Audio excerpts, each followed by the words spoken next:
माशाअल्लाह, अल्लाह गवाह है कि जितने लोग यहाँ मौजूद है मैं उनको पहले कभी ना देखा ना मिला। हो सकता है कि ये लोग ने मुझे टीवी पे देखे या मेरे कैसेट देखे, लेकिन कोई शख्स अगर इस्लाम कबूल करना चाहता है तो मैं उसे रोक नहीं सकता हूँ, ना ये देश रोक सकता है। मैं आपसे ये पूछना चाहता हूँ भाई साहब, क्या आप पे किसी ने ज़बरदस्ती की इस्लाम कबूल करने के लिए? जी नहीं। किसी ने कोई फोर्स किया?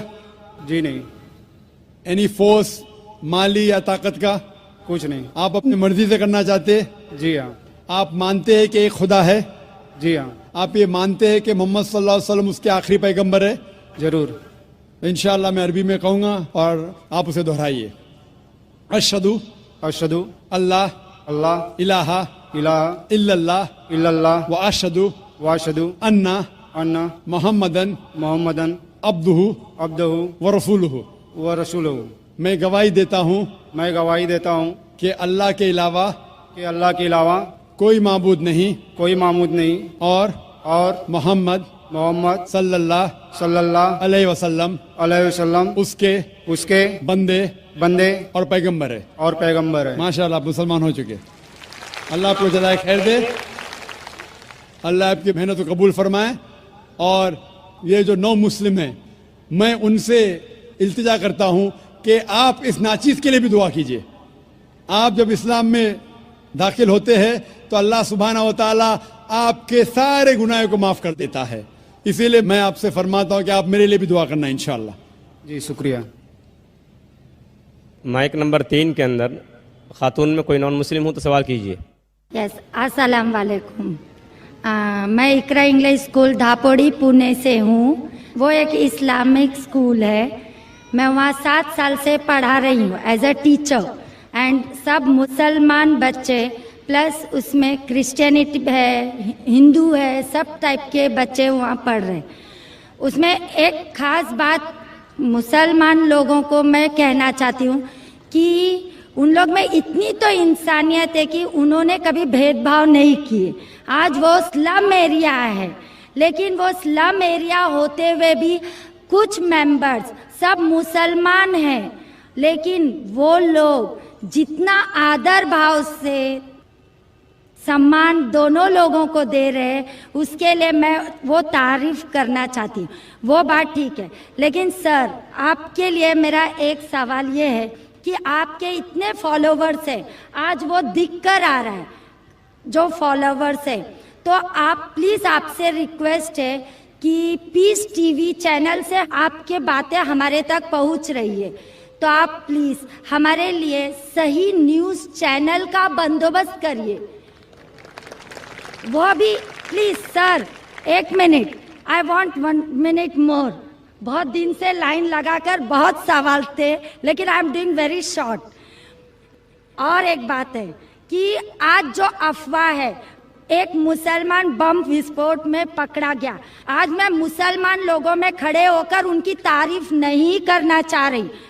फैक्ट एंड फ्रैंक स्पीकिंग कि मेरा ये कहना है, 2 दिन के बाद न्यूज़ में ये माना जाता है कि कोई और था। ठीक है, आप लोगों से, आपसे ये चाहती हूँ कि आप हमारे तक सही न्यूज़ पहुँचाने की कोशिश करिए कि आपके चाहने वाले काफ़ी हैं। मैं पूना में भी आपका प्रोग्राम देख चुकी हूँ, आपके बहुत फॉलोवर्स हैं। मैं 7 ईयर्स से इकरा इंग्लिश स्कूल में पढ़ा रही हूँ। बहुत सारी मिसअंडरस्टैंडिंग थी, लेकिन अल्हम्दुलिल्लाह सब दूर हो गई। आज मैं सब दुआ जानती हूँ। I am from a Brahmin family, but I don't want to take a time, so I thank Iqra English school Dhapudi Pune, जो वो गरीब लोग आज इतना काम कर रहे हैं, वो मुझे उनको थैंक्स कहना चाहती हूँ बस। Okay, thank you very much. बहन ने अच्छा सवाल पूछा है। सवाल के पहले ये कहा कि वो एक इस्लामिक इकरा स्कूल में पढ़ाती है, टीचर है दापोली पूना में, और वहाँ के मुसलमान बच्चे, हिंदू बच्चे, क्रिश्चियन बच्चे हैं, लेकिन मुसलमान बच्चे आपस में भेदभाव नहीं करते, जात पात में नहीं मानते। बिल्कुल अच्छी बात है, अल्हम्दुलिल्लाह। बहन का सवाल है कि मेरे मानने वाले बहुत है, ये मैं नहीं जानता हूं, अल्लाह सुब्हाना व तआला का करम है। जैसा मैंने कहा कि मैं नाचीज हूं, मैं कोशिश करता हूं कि इस्लाम का पैगाम फैलाऊं, और इस्लाम के पैगाम के वजह से माशाअल्लाह कई लोग माशाअल्लाह इस पैगाम को सुनते हैं। लेकिन जब भी जिसके भी फॉलोअर्स बढ़ते हैं उसके दुश्मन भी बढ़ते हैं साथ साथ। और हम जानते हैं कि दुनिया में सबसे ज्यादा माना हुआ शख्स, सबसे बेहतरीन इंसान इस दुनिया में मोहम्मद सल्लल्लाहु अलैहि वसल्लम, इसमें कोई शक नहीं, मोहम्मद सल्लल्लाहु अलैहि वसल्लम। लेकिन सबसे ज्यादा किताबें अगर कोई शख्स के खिलाफ लिखी गई है वो मोहम्मद सल्लल्लाहु अलैहि वसल्लम के खिलाफ। बहन का सवाल है कि वो पीस टीवी देखती है, पीस टीवी से खुश है, पीस टीवी से इस्लाम का पैगाम फैल रहा है। वो चाहती है कि एक ऐसा चैनल शुरू करूं मैं जो सही न्यूज इंसानों तक पहुंचाए। आप गोया के मेरे दिल में झांक के मेरे दिल की बात कह रही है। सर एक क्वेश्चन लास्ट ये- सर एक मिनट, जस्ट अ मिनट। आज सारी दुनिया की अर्थव्यवस्था बर्बाद हो रही है। साम्यवादी रूस की अर्थव्यवस्था लगभग समाप्त हो गई है। पूंजीवादी अर्थव्यवस्था खत्म होने के कगार पर है। क्या यह सही समय नहीं है कि मुस्लिम अर्थव्यवस्था को लागू कर दिया जाए? Thank you sir. माशाअल्लाह, बहन का काफी मुताल्ला है इस्लाम के बारे में, और वो कह रही है कि इस्लाम सारे जहां में लागू होना चाहिए। वही मैं कहता हूं, this Quran is the constitution. हर मुल्क का कॉन्स्टिट्यूशन होता है, ये इंसानियत का कॉन्स्टिट्यूशन है कुरान। इसीलिए इस कॉन्फ्रेंस का टाइटल है peace the solution for humanity. इस्लाम इंसानियत के लिए हल। जितना इस्लाम फैलेगा उतनी ही इंसानियत की मुश्किलात दूर होगी। और ये कुरान इज द कॉन्स्टिट्यूशन। अगर ये कॉन्स्टिट्यूशन सारी दुनिया में लागू हो जाएगा, इंशाअल्लाह इस दुनिया के इंसानियत की सारी मुश्किलात दूर हो जाएंगी। आपने जैसे फरमाया कि एक न्यूज चैनल होना चाहिए, यह मेरी ख्वाहिश है। कई साल पहले ख्वाहिश थी कि एक इस्लामिक चैनल शुरू करूं, और जानता हूं कि इस्लामिक चैनल शुरू करना ये कोई खाने की बात नहीं, इट्स एन हरक्यूलियन टास्क। शुरू करने के बाद इस्लाम के मुताबिक, कुरान और हदीस के मुताबिक चलाना तो और मुश्किल काम है। ये अल्लाह ताला, और मैं हमेशा समझता हूं कि अगर जो भी चीज आप करना चाहते, आपको जो भी अल्लाह ताला ने दिया है वसाइल, उससे शुरू करो। आपके पास 100 रुपया, शुरू करो, रुको मत, जब वसाइल आएंगे तो शुरू करूंगा। हमने शुरू किया हमारे इदारे के जरिए, अल्लाह ताला ने हमारी मेहनत को कबूल फरमाया। अभी एक पीस टीवी माशाअल्लाह है, जो तकरीबन 3 साल पहले शुरू हुआ, 2 साल 10 महीने, और अल्लाह की मदद है, अल्हम्दुलिल्लाह सुम्मा अल्हम्दुलिल्लाह। ये पीस टीवी अभी सारी दुनिया में मौजूद है। 3 महीने पहले सिर्फ साउथ अमेरिका में मौजूद नहीं था, अल्लाह की मदद से 3 महीने से साउथ अमेरिका में भी मौजूद है। क्योंकि साउथ अमेरिका में अंग्रेजी बहुत कम लोग बात करते हैं, क्यों हम कोशिश करें, लेकिन अल्लाह ताला ने वो भी कर दिखाया अल्हम्दुलिल्लाह।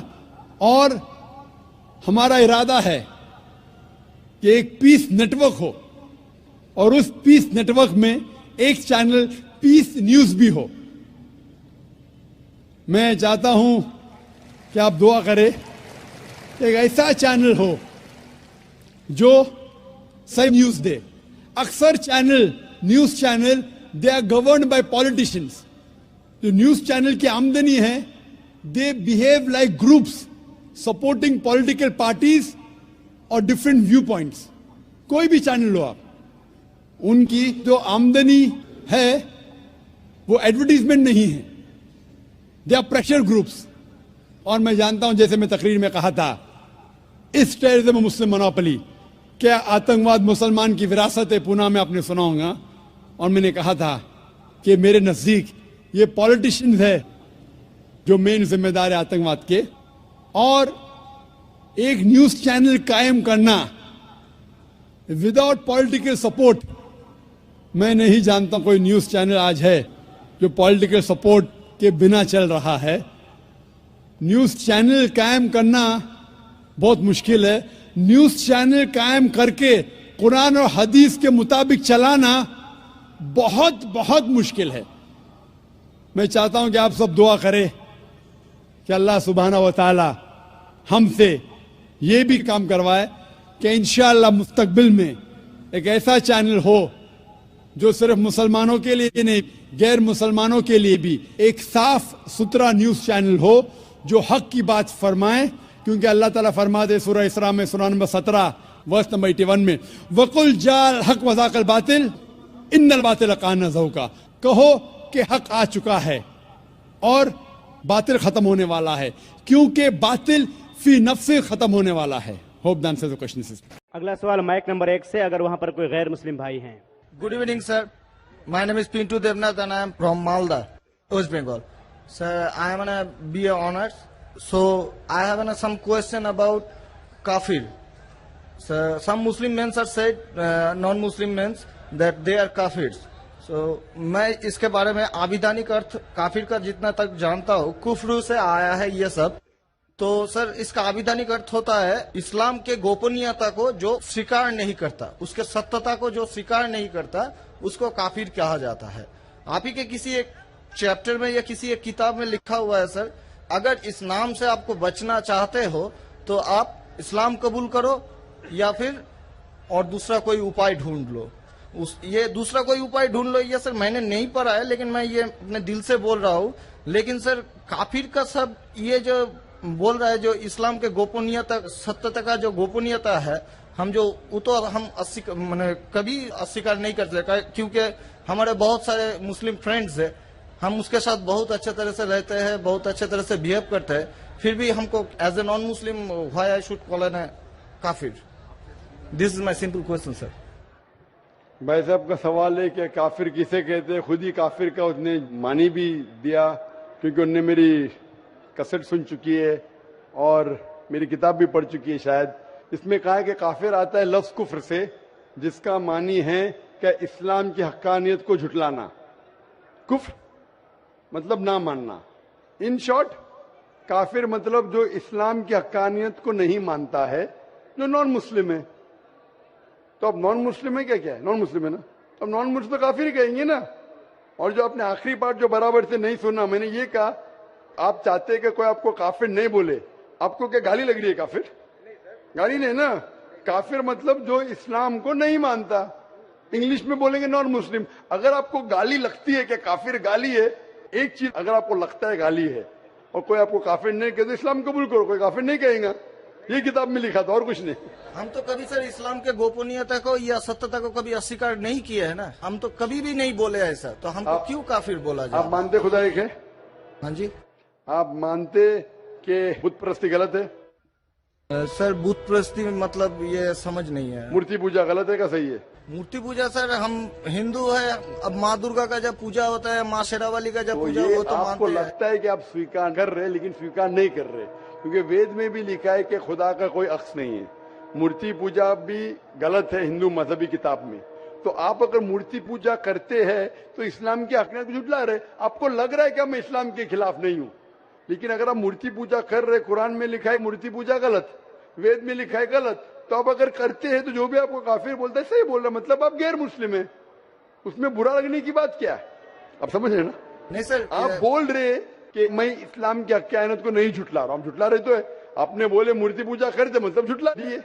अगर सर मैं इस जगह में कहता हूँ कि मैं मूर्ति पूजा को नहीं मानता, तब मैं काफिर नहीं हूँ। अगर आप बोलेंगे मैं एक खुदा में मानता हूँ, नहीं सर, मूर्ति पूजा में नहीं मानता हूँ। एकेश्वरवाद में हम मानते हैं एकेश्वरवाद को, लेकिन सर मूर्ति पूजा का जो बात है, अब शेरावाली की पूजा हो रही है या माता दुर्गा की पूजा हो रही है, वो तो सर झुटला नहीं सकते ना। हाँ, तो ये झुटलाएंगे तो ही आप वेद के करीब जाएंगे, फिर ही आप कुरान के करीब आएंगे। अगर नहीं झुटलाएंगे मतलब आप करीब नहीं है। उसका मतलब अरबी में कहेंगे काफिर, इंग्लिश में कहेंगे नॉन मुस्लिम, हिंदी में कहेंगे गैर मुस्लिम, अरबी, हिंदी, इंग्लिश। इंग्लिश में नॉन मुस्लिम। अच्छा sir, one more question for me sir, मैं एक नॉन मुस्लिम होकर क्या सर मक्का हज करने जा सकता हूँ? भाई साहब का सवाल है कि वो नॉन मुस्लिम होके मक्का हज करने जा सकते। मेरा पहला क्वेश्चन, आप क्यों हज करना चाहते? जब मानते ही नहीं मूर्ति पूजा गलत है। अभी सर मान लिए आपके पास, आप जब बोल रहे हैं तो सही होगा, मान लिए हम। मान लिया, अच्छा तो मैं पहला जवाब देता हूँ फिर आपके पास आता हूँ। आप मान लिए तो अच्छी बात है। क्यों गैर मुसलमानों को मक्का मदीना जाने की इजाजत नहीं है? क्योंकि हर शहर के कुछ शराइत होते हैं। जैसा कल मैंने कहा था, हिंदुस्तान में कुछ एरिया है जिसे कहते हैं कैंटोनमेंट एरिया। कैंटोनमेंट एरिया मतलब सिर्फ मिलिट्री के लोग जा सकते हैं, civilians not allowed. Civilian not allowed. आप सुन चुके मेरा जवाब, सिविलियन नॉट अलाउड। मैं कहूंगा नहीं, मैं हिंदुस्तानी नागरिक हूं, हिंदुस्तानी नागरिक है सही है, कैंटोनमेंट एरिया में अलाउड नहीं है। वो लोग जो अपनी जिंदगी देश को बचाने के लिए लगाए हैं उनको अलाउड है। उसी तरीके से मक्का मदीना हमारा इस्लाम का कैंटोनमेंट एरिया है। वो लोग जो अपनी जिंदगी देने को तैयार है इस्लाम के लिए, वो लोग का अलाउड है, बाकी लोग का अलाउड नहीं है। पहला जवाब। दूसरा जवाब, हर मुल्क में जाने के लिए वीजा की जरूरत है। वीजा मिसाल सिंगापुर में गया था पहली बार 1986 में, इमिग्रेशन फॉर्म में लिखा था डेथ टू ड्रग ट्रैफिकर। अगर ड्रग आपके पास मिला, कत्ल। मैं नहीं बोल सकता अरे डेथ पेनल्टी खराब है, सिंगापुर में आने का है, रूल को फॉलो करो, वरना सिंगापुर में मत आओ। आप समझे ना? इसी तरीके से हर कंट्री में जाने के शराइत है। अमेरिका जाने के लिए सबसे ज्यादा शराइत है। तुम ये करते, are you a terrorist? Sir जहाँ पर आपको भी रोका, are you a terrorist question है। किसने हाँ लिखा मैं अभी तक जानता नहीं हूं। किसने हाँ लिखा अभी तक मैं जानता नहीं हूं। Do you belong to terrorist organisation? अभी तक के मैं नहीं जानता हूं किसने हाँ लिखा। ये क्यों लिखते पता नहीं मुझे। इसी तरीके से मक्का मदीना जाने के लिए एक अहम शर्त है, सबसे अहम शर्त जो जरूरी है वो ये है कि वो शख्स जो मक्का या मदीना जाना चाहता है वो अपने जबान से कहे ला इलाहा इल्लल्लाह मोहम्मद रसूलुल्लाह, ना कोई माबूद है सिर्फ अल्लाह के और मोहम्मद सल्लल्लाहु अलैहि वसल्लम के पैगंबर है। इसमें अगर आपको यकीन है तो आप जा सकते हैं। नहीं सर, इसमें बहुत एकदम यकीन है, क्योंकि हम जब 4 साल पहले ट्रेनिंग में थे तब हमारा एक दोस्त, मैंने दोस्त का दादा हुआ करता था बड़े भैया से, उसने हमको सिखाया कभी किसी मस्जिद के सामने से जाओ, अगर तुमको कुछ ना आए सिर्फ यही बात बोलो ला इलाहा इल्लल्लाह मोहम्मद रसूलुल्लाह। माशाल्लाह। बोलने के अलावा यकीन करते हैं खुदा के? हाँ जी। आपको यकीन है कि बुत परस्ती गलत है? आज से तो यकीन हो गया, ठीक है? आप आज से यकीन हो गया, कल क्या किया वो माफ हो जाता है। आप मुसलमान बन के कल क्या किया माफ हो जाता है। तीसरी चीज, क्या आप मानते मोहम्मद सल्लल्लाहु अलैहि वसल्लम आखिरी पैगंबर है? हाँ जी। तो आप मुस्लिम बनना चाहते हैं? अभी ये तो पिताजी और माताजी के ऊपर डिपेंड करेगा। आप बनना चाहते, पिताजी माताजी ने, आप बनना चाहते? हम अकेले बन के सर, वो लोग भी तो हमारे इंशाल्लाह आएंगे। वो आएंगे क्या नहीं, अल्लाह ताला उनको पूछेगा। पहले आप कबूल करेंगे फिर उनको लेके आएंगे ना। हम तो तहे दिल से आपका बोल रहे हैं कि हम कबूल करना मानते चाहते। खुदाई के? हाँ मानते बुत परस्ती गलत है? गलत है। आप मानते मोहम्मद सल्लल्लाहु अलैहि वसल्लम पैगंबर है? हाँ। आपको कोई भी जबरदस्ती करा ये कहने के लिए? नहीं। कोई दबाव नहीं। कोई भी आपको रिश्वत दे रहा है? नहीं। आप अपने दिल से करना चाहते हैं? हाँ, तहे दिल से। उसके बाद जिसको भी आप कहने के आप कह सकते हैं। तो मैं अरबी में कहूँगा, आप दोहराएंगे? Why not? अशहदु अशहदु अल्लाह अल्लाह इलाहा इलाहा इल्लल्लाह इल्लल्लाह व अशहदु व अशहदु अन्ना अन्ना मोहम्मदन मोहम्मदन अब्दुहु अब्दुहु व रसूलुहु। उरसुलुहु। मैं शहादत देता हूँ के अल्लाह के अलावा कोई माबूद नहीं और मोहम्मद सल्लल्लाहु अलैहि वसल्लम उसके पैगंबर और बंदे हैं। माशाल्लाह मुसलमान हो चुके। अभी मैं दुआ किया इंशाल्लाह अल्लाह ताला को और हिदायत दे, आपको सबसे बेहतरीन जिंदगी दे इस दुनिया में और आखिरत में भी। और मेरी आपसे इल्तिजा है कि ये पैगाम आप अपने वालिदैन के पास भी लेके जाइए, क्योंकि आपका फर्ज है कि आप उनको हक्कानियत बताएं सर। और इंशाल्लाह आपको अगर जाने का है मक्का, अभी आपको पासपोर्ट में चेंज करने पड़ेगा और इंशाल्लाह मक्का आप जा सकते हैं। इंशाल्लाह आपको मुश्किल है तो मुझे कहिए, मैं इंशाल्लाह आपको मक्का लेके जाऊंगा इंशाल्लाह। Sir one more question sir, please sir. Sir मैं सर एक मेरा सर लाइफ अचीवमेंट चाहिए सर, प्लीज सर एक ऑटोग्राफ देंगे आप? इंशाल्लाह अगर कोई पेपर आपके पास है पहने तो इंशाल्लाह मैं आपको दे देता हूँ इंशाल्लाह।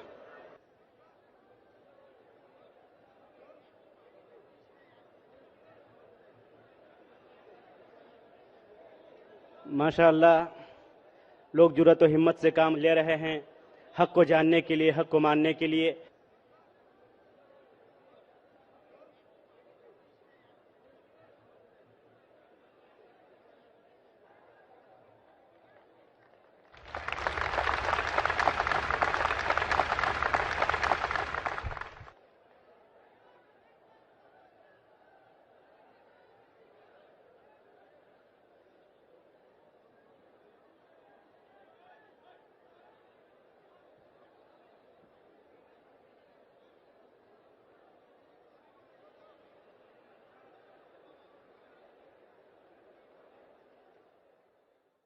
अगला सवाल माइक नंबर 3 से। अगर कोई है माइक नंबर 2 पर, वहां पर अगर कोई गैर मुस्लिम भाई हैं तो अपना सवाल कर सकते हैं। माइक नंबर 2 से। मैं श्यामा मंडल प्राइमरी स्कूल का टीचर हूं। मैं मालदा डिस्ट्रिक्ट से आया हूं। मेरा मन में बहुत दिन से कुछ सवाल है मेरा धर्म के प्रति, और जो स्वर्ग और नर्क के बारे में बार बार बोला जाता है, ये सचमुच क्या स्वर्ग और नर्क कहीं पर है? ये मैं जानना चाहता हूं। या ये डर है जो इंसान को गलत काम करने से रोकता है? इसके बाद मूर्ति पूजा के कारण रामदेव बाबा जी बोलते हैं, श्री श्री रविशंकर भी बोलते हैं कि मूर्ति पूजा, जैसे कि जो मूर्ति है जो अपना कर्म किया है, पहले धर लीजिए कि हम लोग कृष्ण को मानते हैं, तो कृष्ण ने जितना कर्म किया है, अगर हम मूर्ति को देखते हैं तो उसको गुण जो है वो हमें याद आने लगता है। तो ये पॉजिटिव बोलते हैं कि मूर्ति को देखने से उसके अंदर में जो अच्छाई गुण था वो हम में जाग जाता है और हम वैसा ही बनना चाहते हैं, अच्छा बनना चाहते हैं। भाई साहब ने 2 सवाल पूछा है। पहले सवाल ये है कि क्या स्वर्ग और नरक असली में है या सिर्फ डर पैदा करने के लिए इंसानों के लिए है? स्वर्ग और नरक असली है, जन्नत और जहन्नम असली है, और असली चीज भी डर पैदा करती है। जरूरी नहीं कि वो बनावटी होना चाहिए, असली है। और इसमें जो लोग गलत करेंगे वो नरक में जाएंगे, जो अच्छा काम करेंगे स्वर्ग में जाएंगे। जहां तक कि दूसरा सवाल है कि रामदेव बाबा और श्री श्री रविशंकर कहते हैं कि श्री कृष्ण को जब उसकी तस्वीर को देखते हैं, मूर्ति को देखते हैं, जो अच्छे काम किए वो याद आते हैं और आप उनके जैसा बन जाते हैं। ये कह रहे श्री श्री रविशंकर और रामदेव बाबा। आप श्री श्री रविशंकर में मानेंगे या वेद में मानेंगे? वेद कहती है, यजुर्वेद चैप्टर नंबर 32 वर्ष नंबर 3, न तस्य प्रतिमा अस्ति, उस ईश्वर की प्रतिमा नहीं। लिखा है शतशतर उपनिषद में चैप्टर नंबर 4 श्लोक नंबर 19, न तस्य प्रतिमा अस्ति, उस ईश्वर की कोई प्रतिमा नहीं, कोई अक्ष नहीं, कोई फोटोग्राफ नहीं, कोई पेंटिंग नहीं, कोई पिक्चर नहीं, कोई आइडल नहीं, कोई स्टैच्यू नहीं। तो आप श्री श्री रविशंकर की बात मानेंगे या वेद की बात मानेंगे? अगर आप श्री श्री रविशंकर की बात मानते हैं और वेद की बात को छोड़ देते हैं तो आप श्री रविशंकर के चेले बनते हैं, लेकिन वेद के नहीं। मैं भी अगर कुछ कुरान के खिलाफ बात करूं तो मुझे छोड़ दीजिए। मैं हमेशा कुरान का हवाला देता हूं। कुरान अल्लाह की किताब है, तो कुरान का हवाला देके कुरान की बात करता हूं तो मानो। अगर कुरान को मैं छोड़ दूंगा तो मेरी बात भी मत मानो। जो कुरान और सही हदीस के खिलाफ बात करता है, कितना भी बड़ा आलिम हो, उसकी बात मत मानो। उसी तरीके से मैं जो बात कर रहा हूं वेद की बात कर रहा हूं। तो अगर वेद की बात टकराती है श्री श्री रविशंकर से, रामदेव बाबा से, और मेरा डिबेट हो चुका है श्री श्री रविशंकर के साथ, मेरा डिबेट श्री श्री रविशंकर के साथ हो चुका है बैंगलोर के अंदर। और वो डिबेट देखिए आप, वो डिबेट का मौजू था concept of God in Hinduism and Islam in the light of the scriptures. Means धर्म की जितनी किताबें हैं उनकी रोशनी में खुदा का क्या तस्वुर है इस्लाम और हिंदुइज्म में। और मैंने इतने हवाले दिया वेद के, हिंदू धर्म क्या कहता है। आप वो डिबेट देखिए और आप ही फैसला कीजिए कौन हक के ऊपर है।